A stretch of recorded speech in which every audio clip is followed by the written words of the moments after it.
আসসালামু আলাইকুম প্রিয় এসএসসি 26 কেমন আছো? আশা করি তোমাদের পরীক্ষাগুলো ভালোই হয়েছে। সো আজকে যেহেতু কেমিস্ট্রি পরীক্ষা শেষ হলো, তাহলে তোমাদের আজকে কি পড়ার কথা? বায়োলজি। এখন বায়োলজি ফার্স্ট পেপার পরীক্ষা হচ্ছে 5 দিন পর, তার একদিন পর আবার সেকেন্ড পেপার। তো এই কারণে আজকে তোমরা যদি কোনো কিছু পড়তে চাও, তোমাদের কিন্তু সেকেন্ড পেপার অর্থাৎ জুওলজি প্রাণীবিজ্ঞান পড়া উচিত। তো আমি তোমাদেরকে ওভারঅল একটা ধারণা দিচ্ছি, সাজেশান থেকে শুরু করে সব কিছুই অল্প সময়ের মধ্যে।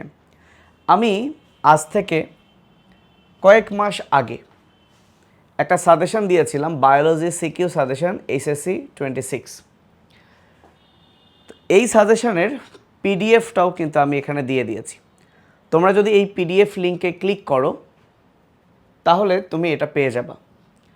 এখানে জুওলজির 12টা চ্যাপ্টারের মধ্যে আমি 7টা চ্যাপ্টার সিলেক্ট করে দিয়েছি, যে কোনো স্টুডেন্ট যদি এই 7টা চ্যাপ্টার ঠিকঠাক পড়তে পারে ইনশাআল্লাহ 5টা প্রশ্ন কমন পাবে সিকিউয়ের জন্য। এখন সেটা আমি যদি একবার একটু দেখাই, সো সেখানে আমি প্রাণীবিজ্ঞান প্রথম অধ্যায়, দ্বিতীয় অধ্যায়, তৃতীয় অধ্যায়, চতুর্থ অধ্যায় দিয়েছি, সাথে পঞ্চম। এবং আমার দৃঢ় বিশ্বাস এই প্রথম 5টা অধ্যায় থেকেই তোমরা 3টা বা 4টা প্রশ্ন কমন পেয়ে যাবা, জাস্ট প্রথম 5টা অধ্যায় থেকেই। কপাল ভালো থাকলে 4টা, না হলে 3টা প্রশ্ন তো কমন পাবাই ইনশাআল্লাহ।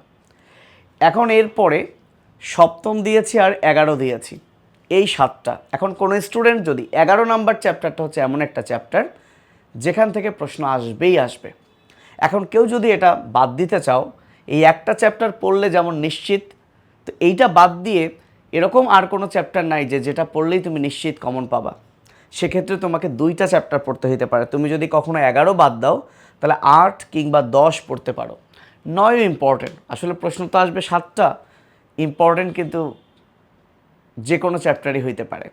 তারপরেও আমাদের পূর্বের অভিজ্ঞতার আলোকে আমি বলতে পারি, কোনো স্টুডেন্ট যদি প্রথম 5টা সাথে অবশ্যই 11 নাম্বার এই 6টা চ্যাপ্টার যদি পড়ে, কেন জানি আমার মনে হয় এখান থেকেই তুমি 4টা প্রশ্ন নিশ্চিত কমন পাবা, কপাল ভালো থাকলে 5টা পাবা। এখন আর একটা প্রশ্নের জন্য হয় 7 পড়বা, না হয় 8-10 পড়বা, রাইট। এবং 8 নাম্বার চ্যাপ্টারে কিন্তু রিটেন খুবই কম, 2-1টা প্রশ্ন এমসিকিউ এর জন্য তো পড়াই লাগবে। সো দেখা গেল এই 2-1টা প্রশ্ন পড়তে পারলেও কিন্তু একটা নিশ্চিত থাকা যায়। এখন ঝামেলা হচ্ছে এগুলো কিন্তু আমি বললাম গ এবং ঘ এর জন্য। তো গ ঘ যেখান থেকে আসে, মানে যে অধ্যায় থেকে আসে, বর্তমানে কিন্তু ক খ ওই একই জায়গা থেকেই আসে। এবং আমি আমার স্টুডেন্টদেরকে কথা দিয়েছিলাম যে ক এবং খ এর জন্য তোমাদের একটা পিডিএফ বানিয়ে দিব, সাথে আমি একটু আলোচনা করে দিব। তো আমি প্রাণীবিজ্ঞানের ক খ এর একটা পিডিএফ অলরেডি তোমাদের জন্য বানিয়েছি, সেটা নিয়েই আমি কথা বলবো। প্রথমে আমি মেনশন করি একটা বিষয়, সেটা হচ্ছে তুমি আলাদা করে ক খ এর জন্য পড়ে টাইম নষ্ট করবা না, প্লিজ প্লিজ প্লিজ। কেন করবা না? ধরো তুমি পরিপাকতন্ত্র পড়ছো, ভাইয়া তুমি পরিপাকতন্ত্র পড়ার সময় যখন রিটেন প্রশ্নগুলো পড়বা, বিশ্বাস করো ওই রিটেনগুলো পড়ার সময়ই তোমার জ্ঞানমূলক অনুধাবনমূলক হয়ে যাবে। তাই তোমার জন্য আমার পরামর্শ হচ্ছে যে তুমি এই যে আমি যে প্রশ্নগুলো সাজেশন আকারে দিয়েছি সিকিউয়ের জন্য, তুমি এই প্রশ্নগুলো একটাবার পড়ো। পড়ার পর আমি যে ক খ এর জন্য পিডিএফটা তোমাদেরকে দিয়ে দিচ্ছি, এখনই দেখা দিব, সেটা একবার রিডিং দিয়ে দিলেই তুমি দেখবা যে হ্যাঁ সবই পাচ্ছ। কিন্তু তুমি যদি রিটেনের জন্য চ্যাপ্টারটা না পড়ে শুধু ক খ পড়ো, তাহলে কিন্তু তোমার একটা অতিরিক্ত টাইম নষ্ট হবে। ওকে, তো আমার যে এই ভিডিওটা তোমরা দেখছো, এই ভিডিওতে আমি আমার এই যে সিকিউ সাজেশনের লিঙ্কটাও দিয়ে দিব, যার ডেসক্রিপশন বক্সে গেলেই তুমি পেয়ে যাবা পিডিএফ লিঙ্কটা। এবং তোমরা জানো যে আমরা এমসিকিউ এর জন্য 199 টাকায় একটা কোর্স নামিয়েছিলাম। তো এখন তো আর কোর্স করার সময় নেই। তো আমি স্টুডেন্টদের উদ্দেশ্যে বলবো, যারা এই কোর্সে ছিলাম, এই কোর্সের লিঙ্কটা কিন্তু এইখানে, এটা ক্লিক করলে কোর্সের লিঙ্কটা আসবে।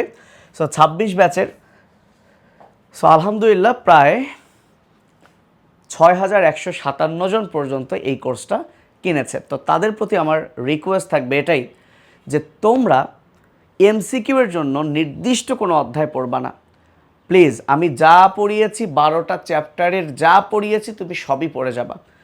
কারণ তুমি নিশ্চয়ই খেয়াল করছো যে প্রশ্নগুলো কিন্তু একটু হার্ড হচ্ছে এবং যে কোনো চ্যাপ্টার থেকে হইতে পারে। তাই এমসিকিউ এর আসলে কোনো সাজেশন নাই। এমসিকিউ আমি যেটুকু পড়াইছি ভাইয়া, মাত্র 1 ঘন্টা, কোনোটা 45 মিনিট, 50 মিনিট, 2-3টা ভিডিও আছে যেটা হয়তো বা 1.5 ঘন্টা পার হয়েছে। তো এই যে 12টা চ্যাপ্টার তুমি যদি আজকে থেকেও শুরু করো, মনে করো যে তুমি এর আগে দেখো নাই, সো তুমি যদি আজকে থেকেও দেখতে শুরু করো, হয়তো বা তুমি 1-2 দিনের মধ্যেই সব দেখে ফেলতে পারবা। তো এটা হচ্ছে তোমার জন্য আমার পরামর্শ। এখন আসো, আমি যে কাজটা তোমাদের জন্য করেছি, আমার এই ভিডিওর কমেন্টে আমি তোমাদেরকে সেটা দিয়ে দিব। লক্ষ্য করো, এই যে এখানে প্রাণীবিজ্ঞান প্রথম অধ্যায়, আমি মোটামুটি 7টা অধ্যায়, যে 7টা অধ্যায়ের সাজেশন দিয়েছি, সেই 7টা অধ্যায়ের ক এবং খ এর উত্তর একটু সহজ করে লিখে দেওয়ার ট্রাই করেছি। তো এই যে জ্ঞানমূলক প্রশ্ন এবং অনুধাবনমূলক প্রশ্ন প্রথম অধ্যায়, দ্বিতীয় অধ্যায় এভাবে কিন্তু দেওয়া আছে। তো আমি আবারও বলছি, তুমি কিন্তু এখন এইটা দেখে ধুমায় পড়া শুরু করবে না, তুমি পড়বা আগে রিটেনের জন্য পড়তে পড়তেই দেখবা যে তোমার এই চ্যাপ্টারগুলো পড়া হয়ে গেছে। এবং আমি কোন 7টা চ্যাপ্টারের ক খ দিয়েছি, 1 থেকে 5, 7 এবং 11। কারণ তুমি যদি রিটেনের জন্য এই 7টা চ্যাপ্টার পড়ো, তাহলে এই 7টা চ্যাপ্টারেই ক খ পড়বা, বাকিগুলোর আসলে ক খ পড়ার প্রয়োজন নেই। তারপরে তোমরা চাইলে যে প্রশ্নগুলো বোর্ড পরীক্ষায় এর আগের বছর এসেছিল সেইটা এক নজরে দেখে যেতে পারো। তাহলে আমার পরামর্শ হচ্ছে, তোমরা যে চ্যাপ্টারগুলো গ ঘ এর জন্য সিলেক্ট করছো, সেই চ্যাপ্টারের ক খ যেগুলো বিগত বছরে আসছিল, অবশ্যই একবার দেখে যেতে হবে। বুঝতে পেরেছো? তাহলে এখন আলাদা করে কোনটা কি এইভাবে কিন্তু বলার কোনোই প্রয়োজন নাই। এবং আমি সবসময় বলি যে জ্ঞানমূলক হচ্ছে আসলে একটা এমসিকিউ। এমসিকিউ এর 4টা অপশন থেকে তোমাকে সিলেক্ট করতে হয়, আর জ্ঞানমূলকে কোনো অপশন নাই, তোমাকে মুখস্থ বিদ্যাটাই জাস্ট মনে রেখে লিখতে হয়। এই হচ্ছে পার্থক্য, ঠিক আছে? এবং কিছু কিছু কি পয়েন্ট আছে যেটা তুমি যদি না লেখো, মিস করো, তাহলে হয়তো বা তুমি মার্ক পাবা না। ওকে, তো লক্ষ্য করো, প্রাণীবিজ্ঞান প্রথম অধ্যায়ের 1 থেকে শুরু করে এই 25, 26, 27টা প্রশ্ন আছে, অনুধাবনমূলক এরকম করে দেওয়া আছে। এবং আমি যদি একবার দেখাই, 1-এর পর অধ্যায় হচ্ছে 2-এর শুরুতে হাইড্রা নিয়ে, হাইড্রার যে প্রশ্নগুলো বিগত বছরে আসছিল, এছাড়াও কিছু প্রশ্ন বিগত বছরে আসে নাই কিন্তু আমার কাছে মনে হয়েছে যে ইম্পর্ট্যান্ট, সেই জিনিসগুলো কিন্তু দেওয়া আছে। হাইড্রার পর দেওয়া আছে ঘাসফড়িং, এবং ঘাসফড়িংয়ের পর দেওয়া আছে রুই মাছ। ওকে, এভাবেই 3য় অধ্যায়, 4র্থ অধ্যায়, 5ম, 7ম এবং 11 এই অধ্যায়ের উপর ক খ এ যে সকল প্রশ্ন আসতে পারে সাজিয়ে গুছিয়ে দেওয়া আছে। এইটা নিয়ে কথা বলে বা আমার এই ভিডিওটা দেখে আর টাইম নষ্ট করার কোনো দরকার নাই। এই জন্য আমরা ভিডিওটা এখানেই শেষ করব। তাহলে তোমরা কিন্তু সব কিছুই পেয়ে যাচ্ছ। তুমি সিকিউ সাজেশন পেয়ে যাচ্ছ, অলরেডি আমি দিয়েছি। ওই সিকিউ সাজেশন ধরে আজকে পড়া শুরু করো, এবং অধ্যায়টা শেষ করার পর তুমি এই ক খ এক নজরে চোখ বোলাও, দেখবো পড়া হয়ে গেছে, রাইট? আর এমসিকিউ এর জন্য অবশ্যই আমার ক্লাসের যে পিডিএফটা দিয়েছে, ওই পিডিএফটা একবার চোখ বোলাও, এবং মাইন্ড ইট, আমি যে লেকচার স্লাইড দিয়েছি ওই স্লাইডটা পড়তে হবে। কারণ তোমরা অনেকেই কিন্তু কি করো, তোমরা অনেকেই যেটা চাচ্ছ যে আমি যেটা প্র্যাকটিস শিট দিয়েছি, শুধু প্র্যাকটিস শিট, সলিউশন শিট পড়লে হবে না বাবা। কারণ সলিউশন শিটে তো শুধু প্রশ্ন আছে, বাট আমি একটা প্রশ্ন ব্যাখ্যা, উত্তর তো শুধু লিখে দেইনি, উত্তরের পাশাপাশি ওই প্রশ্নটা আমি এক্সপ্লেইন করেছি।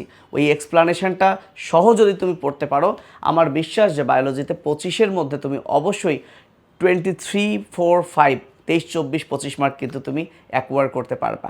কিন্তু তা না করে যদি তুমি শুধু শিটটা পড়ো তাহলে হবে না।